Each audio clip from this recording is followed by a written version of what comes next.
Hello and welcome to a new episode on Sadhana World Foundation. As you know, we care about crafting young lives. We present them stories drawn from the lessons in history, our folktales and mythology, which are anchored in moral values. We think that these stories contain a tremendous amount of moral teachings which our young children and adults can inculcate in their lives to emerge stronger and become better human beings. Very often, we keep advising others not to postpone things for another day. We ask people to be energetic, to pursue goals with certain kind of energy. We ask people to remain active. Right from our childhood, we have been told this. However, in our day-to-day life, what happens? How often we keep postponing things? We know that so much of homework has to be completed. We know that there are so many tasks to be completed at home. We know that so many things to do that we have on our list in the back of our mind. But sometimes we simply lack the energy, lack the interest to go and get things done. Why does it happen? What do the successful people advocate on this? What does the lessons in history tell us? What do our folktales tell us about this particular aspect of our life? We have heard of many stories. I am just picking up one folktale. This is the story of the ant and the grasshopper. I think when we were 5 years old, 4 years old, we were told about this, and all through our life it has a tremendous amount of teaching for all of us. There was an ant and a grasshopper. They were friends. Every day both of them used to meet and exchange words, exchange pleasantries. Every day the ant comes out of its place and does its own work. It collects food. It's very disciplined about its own life. The grasshopper is a happy-go-lucky person, moves around, sings, enjoys, rejoices. Sometimes collects food, sometimes it doesn't, but it has plenty of food all the time. When the rainy season was about to come, the ant knew that it won't be able to come out and collect food from outside. So it had to collect food not only for the day but for the future. It had to store food for the future. The grasshopper finds the food every day, enjoys his life. When the rain came, the ant wasn't really too worried. However, the grasshopper didn't plan for the future. The ant had reminded him multiple times to the grasshopper that he should be thinking of the rainy season ahead. But the grasshopper said that the morning is so beautiful, sun is shining so nicely, we have to enjoy it. This time will not come back again. Let's live in the present. Let's be mindful of the present. That was grasshopper's advice to the ant, which is also correct in its own way. And the ant was correct in its own way.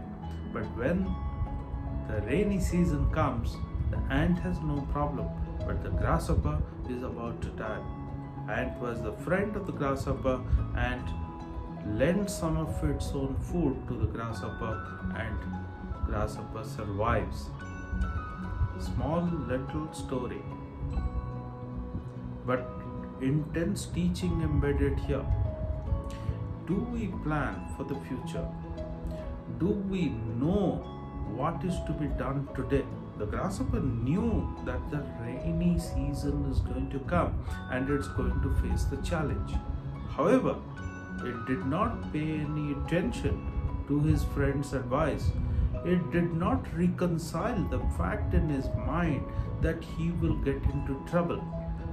Like many of us, don't think that there is going to be a problem if I don't complete today's studies today, if I don't complete today's tasks today. or the plan for the day which is for today, as well as some tasks which are to be done for the future. All of it has have to be done today if that's there in the plan. The plan must be achieved. That kind of a vigor, that kind of an energy, that kind of a determination is what this ant demonstrated every day. And he not only demonstrated, he also professed that to the grasshopper. Like our parents, like our elders, like many successful people time and again have told us. Dip into the mythology and see Lord Ram, Sita, Hanuman in Ramayana. If you look into the Chinese mythology, if you look into the Greek mythology, the stories of Hercules, many of these things are already known, have been told to us. Ram was always so vigorous, so energetic. He wanted to get things done. Look at Sita.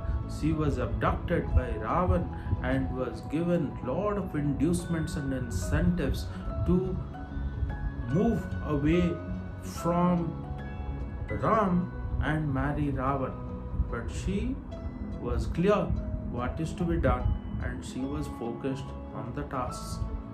Hanuman, look at him, the monkey god in our Hindu mythology, and similarly many other mythologies have similar demigods characterized or embodied as monkey, and the kind of power, the kind of energy, the kind of commitment that the monkey god has demonstrated. One of the central characters of Ramayana, he leaps multiple miles at one go, doesn't take rest because he wants to finish the task which has been assigned or the task that he has accepted as his own.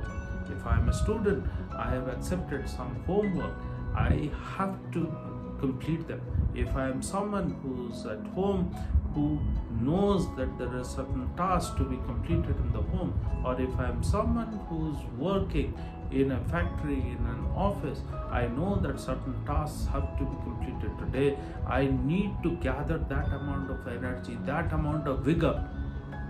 In chapter number 16, Srimad Bhagavadgita, Sri Krishna describes 26 noble qualities to all of us.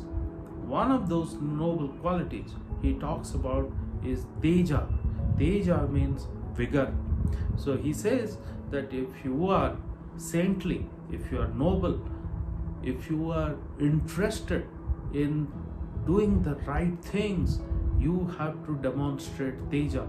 Your physical and mental fitness, alertness, the energy levels have to be continuously kept up.